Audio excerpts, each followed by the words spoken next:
নমস্কার। আজকে একটা বিষয় নিয়ে আলোচনা করার ভীষণ ইচ্ছে হলো আর কি।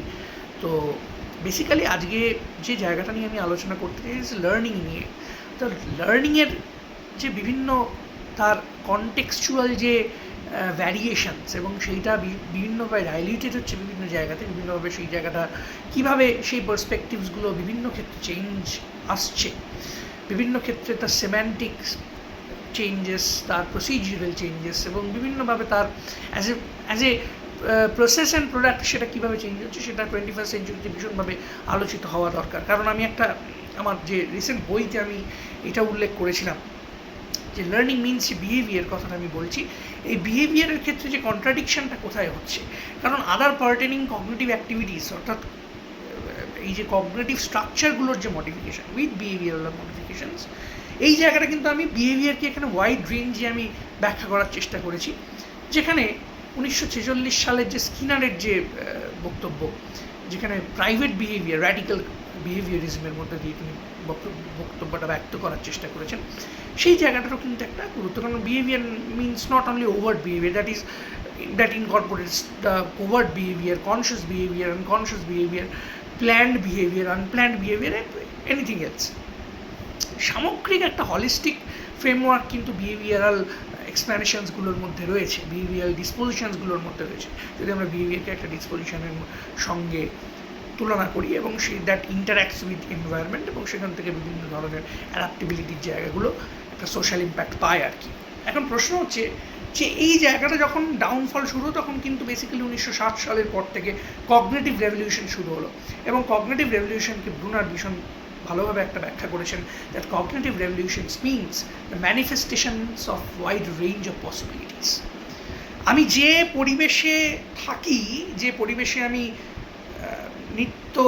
আমি ইন্টারাক্ট করে চলেছি, সেখানে যদি আমাকে অ্যাডাপ্ট করতে হয় তাহলে সেই পরিবেশটাকে কিন্তু বোঝা ভীষণভাবে প্রয়োজন। আমি যদি সেই পরিবেশটাকে না বুঝি, সেই পরিবেশটার সাথে যদি আমি কম্পোনেনশিয়ালি যদি অ্যাটাচড না হই, তাহলে কিন্তু আমার সেই পরিবেশে অ্যাডাপ্ট করাটা ভীষণ মুশকিল। এটা আমরা ইকোলজিক্যাল সিস্টেম থিওরিতেও দেখেছি, ইউরি ব্রনফেনব্রেনের, এবং সামগ্রিকভাবে আমরা অ্যালোপ্লাস্টিক অ্যাডাপ্টেশন, অটোপ্লাস্টিক অ্যাডাপ্টেশন সমস্তর মধ্যে দিয়েই কিন্তু এটা আমরা দেখেছি আর কি। তো এই পার্সপেক্টিভে আমাদের যে ভাবনাটা আসে সেটা কিন্তু মিনিংফুল লার্নিং, দ্যাট ইজ লার্নিংয়ের একটা ভ্যারিয়েন্ট। যদি আমি ভ্যারিয়েন্ট শব্দটা এখানে ভীষণ সংকীর্ণ বলেই মনে করি, আমি বলবো it is a approach of learning. কারণ লার্নিংকে এখন মাল্টি ডাইমেনশনালি আমাকে ব্যবহার করতে হবে। সেই ডাইমেনশনের ক্যাটাগরাইজেশনটা কি, দ্যাট ইজ একটা হচ্ছে ফাউন্ডেশনাল লেভেলে, একটা হচ্ছে কম্পিটেন্সি বেসড লেভেলে, আর একটা হচ্ছে তার অ্যাফেক্টিভ লেভেল বা ক্যারেক্টার ডেভেলপমেন্ট বেসড লেভেল, যেটা 21st সেঞ্চুরি থেকে আমি স্কিলস, বেসিক স্কিলস থেকে আমি উদ্ধৃত টানলাম আর কি। তো এইখানে এই মিনিংফুল লার্নিং কথাটা বলতে গেলেই আমার যার কথা বলতে হয় তিনি হচ্ছেন ডেভিড অসওয়েল। অসাধারণ একজন মানুষ ছিলেন এবং সত্যি কথা বলতে মেডিকেল স্টুডেন্টদের পড়িয়েছেন, হার্ভার্ড বিশ্ববিদ্যালয়ের সাথে বহুদিন যুক্ত ছিলেন এবং সত্যি কথা বলতে কগনিটিভ রেভলিউশনের ক্ষেত্রে কিন্তু তার রচনাটা ভীষণভাবে আমাদের উদ্বুদ্ধ করে। এবং আমি একটা বই দেখাতে পারি, সেটা হচ্ছে এডুকেশনাল সাইকোলজি এ কগনিটিভ ভিউ। তো এটা হচ্ছে ডেভিড অসওয়েলের বই। ডেভিড অসওয়েল দেখা যাচ্ছে কিনা জানি না, ডেভিড অসওয়েলের বই।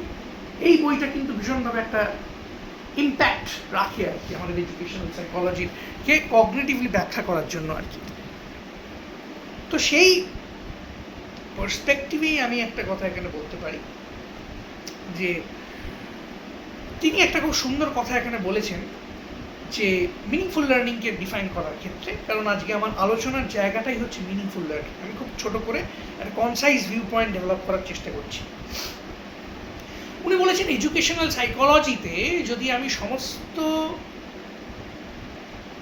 Theory, principles, assumptions, empirical evidence সবগুলোকে কনস্ট্যান্ট রাখি, অর্থাৎ এক কথায় সবগুলোকে যদি বাদ দিই, তাহলে একটা জিনিস পড়ে থাকবে, একটা জিনিস সেখানে পড়ে থাকবে, সেটা হচ্ছে যে এক্সিস্টিং এক্সপিরিয়েন্স এবং নিউ এক্সপিরিয়েন্স বা নিউ নলেজ, এবং সেইটা এক্সিস্টিং এক্সপিরিয়েন্সের সাথে কীভাবে ইন্টিগ্রেটেড হচ্ছে। ভীষণ সুন্দর কথা আর কি। অর্থাৎ যদি সমস্ত এডুকেশনাল সাইকোলজির যা construction, Discovery, behaviourism, structuralism, functionalism সমস্ত কিছু আমি বাদ দিলাম, কন্ডিশনিং অমুক এত প্রিন্সিপাল 7,000ও সমস্ত কিছু যদি বাদ দিই, তাহলে এডুকেশনাল সাইকোলজিতে একটা জিনিস পুরো থাকবে, সেটা হচ্ছে এক্সিস্টিং এক্সপিরিয়েন্সের সাথে, মানে এক্সিস্টিং কগনিটিভ কনস্ট্রাক্টের সাথে আমি নিউ নলেজ, নিউ এক্সপিরিয়েন্স বা নিউ ইনফরমেশনসকে কী করে ইন্টিগ্রেট করব। It is very important thing. এবং এই থিওরিটাকে উনি ব্যাখ্যা করছেন সাবসামশন থিওরি বলে। আপনারা সবাই জানেন মিনিংফুল লার্নিং এটা হচ্ছে সাবসামশন থিওরি, এবং সাবসামশনেরও বিভিন্ন ভ্যারিয়েন্ট রয়েছে, derivative subsumption, correlative subsumption, subordinate learning, combinatorial learning এবং এক্সপোজিটরি ন্যারেটিভ ওয়েতে আমরা অ্যাডভান্স অর্গানাইজারের মধ্যে দিয়ে একটা এক্সপ্লিসিট ফর্মুলেশন আগে থেকে সেটা এমনভাবে আমরা সেটা প্রেজেন্ট করছি, রিসেপশন করছি সেই বিষয়টা যাতে ইন্টিগ্রেশনটা হয়। এই জন্য আমরা এটাকে রিসেপশনাল লার্নিংও অনেক সময় বলে থাকি। যে এটা একটা বৃহৎ আলোচনা। এবং ডেভিড অসুবেলের ক্ষেত্রে যে জায়গাটা ভীষণভাবে এখানে আমাদের কাছে আসে, দ্যাট ইজ ডিসকভারির যে বেসিক অ্যাজাম্পশন, সেই ডিসকভারির থেকে আমরা কিন্তু সরে এসে এই মিনিংফুলনেসকে যতটা প্রাধান্য দিতে পারবো, ততটা আমার যে নলেজ ইন্টিগ্রেশন বা নলেজের কাল্টিভেশন, কন্টেম্পলেটেশন তত কিন্তু ভালো হবে। এবং এই জায়গাটা উনি ব্যাখ্যা করেছেন। এখন এই যে প্রশ্ন হচ্ছে, এই জায়গাটা উনি পেলেন কী করে? জার্মান সাইকোলজি অর্থাৎ জার্মান ইন্টেলেকচুয়াল ট্রেডিশনে খুব সুন্দর একটা কথা বলা আছে আর কি। কথাটা হচ্ছে ভর্স্টেলিউজেন। ভর্স্টেলিউজেন কথাটা, এই ভর্স্টেলিউজেন কথার অর্থই হচ্ছে যে এক্সিস্টিং এক্সপিরিয়েন্সের সাথে, এক্সিস্টিং বডি অফ নলেজের সাথে নতুন নলেজ কী করে যুক্ত হচ্ছে। আজকে আমরা একটা কথা বারবার বলি, কোনো কিছু পড়ানোর ক্ষেত্রেই আমরা স্টুডেন্টদের বলি যে কিরে বুঝতে পেরেছিস তো, কিরে বুঝতে পেরেছো, বুঝতে পেরেছেন, এই যে বুঝেছেন তো, বোঝা গেল, এই যে বোঝা গেল শব্দটা, বা বুঝেছো বা বুঝে পড়ো, এই যে জায়গাটা, এই জায়গাটা মানে কি? এই জায়গাটা আমরা সবাই বলি, কিন্তু আমরা সায়েন্টিফিক্যালি বা এম্পেরিক্যালি কিন্তু যাওয়ার চেষ্টা করি না। অ্যাকচুয়ালি বুঝেছো কথাটার অর্থই কিন্তু বেসিক্যালি সাবসিউম কতটা আমি করতে পারছি, অর্থাৎ মিনিংফুল ইন্টিগ্রেশন। যে কম্পোনেন্টগুলোকে আমি যুক্ত করছি, যে কম্পোনেন্টের সাথে যেটা যুক্ত হচ্ছে সেটাকে বলা হচ্ছে সাবসিউমার।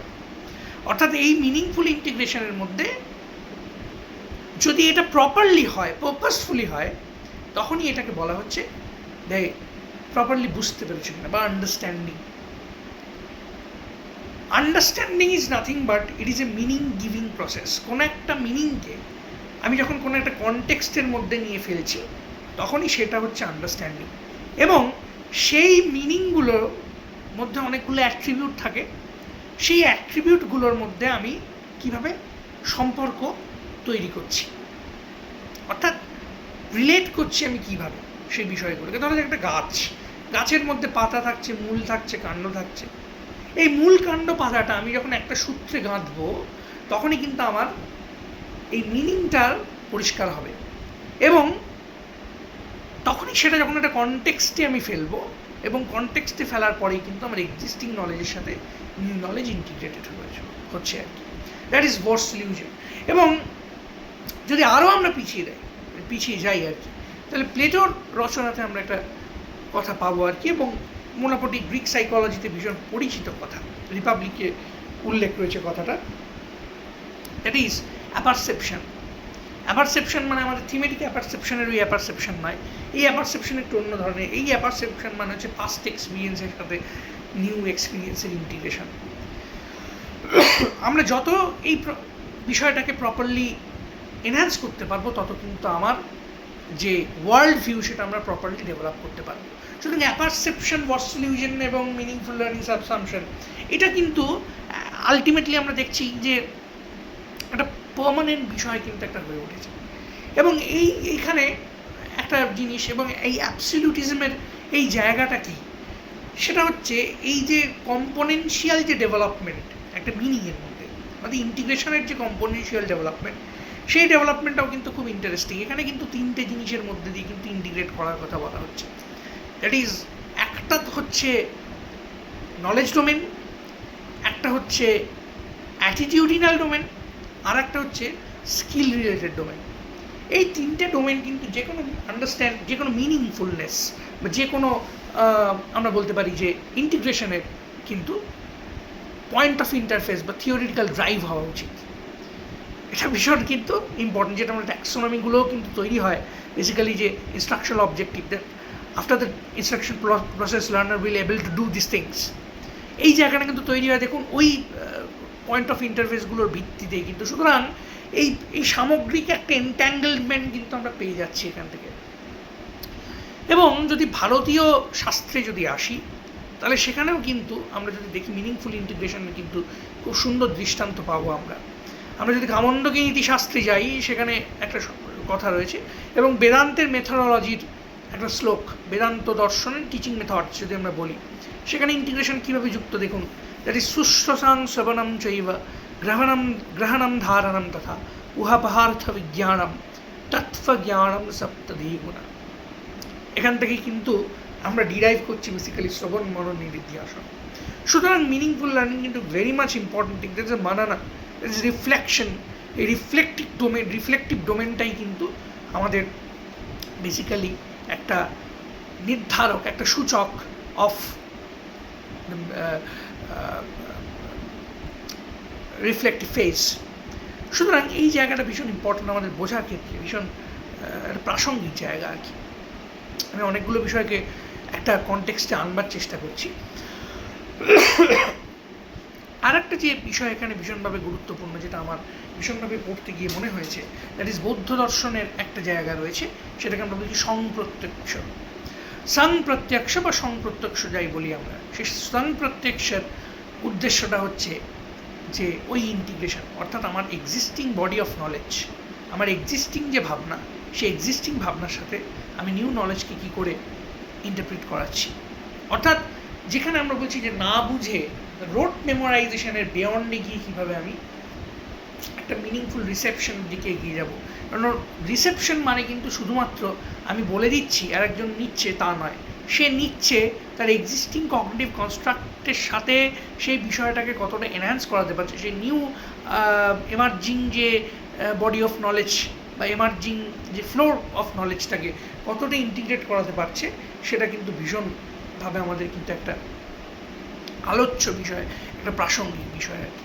সুতরাং এই জায়গাটা আমার এখানে মনে হয়েছে যে ভীষণভাবে একটু আলোচনা করবার দরকার ছিল, যে একটা ইন্ডিয়ান ট্রেডিশনসের সাথেও কিন্তু যেটা যুক্ত করা হলো বিষয়টাকে।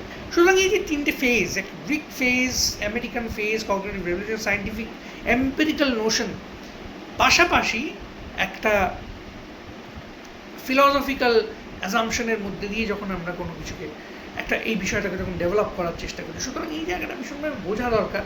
এবং সত্যি কথা বলতে মিনিংফুল লার্নিং ছাড়া আজকে এই যে বুঝেছো কথাটা আমরা বলি, বুঝেছো কথাটার পিছনে কিন্তু এতগুলো ওয়ে অফ থট কিন্তু কার্যকরী হচ্ছে। সুতরাং এই 13-14 মিনিটের মধ্যে হয়তো আমি কতটা তুলে ধরতে পারলাম আমি জানি না, তবে এই বিষয়টা কিন্তু ভীষণ ইম্পর্টেন্ট, এই বিষয়টা ভীষণ প্রাসঙ্গিক, এবং শিক্ষা মনোবিদ্যা নিয়ে যারা কাজ করছেন তাদের ক্ষেত্রে আমি বলবো এই বিষয়টা ভীষণভাবেই কিন্তু তাদের ভাবনা চিন্তার মধ্যে আনা দরকার আর কি। সুতরাং এইটুকুই বলার ছিল। ধন্যবাদ।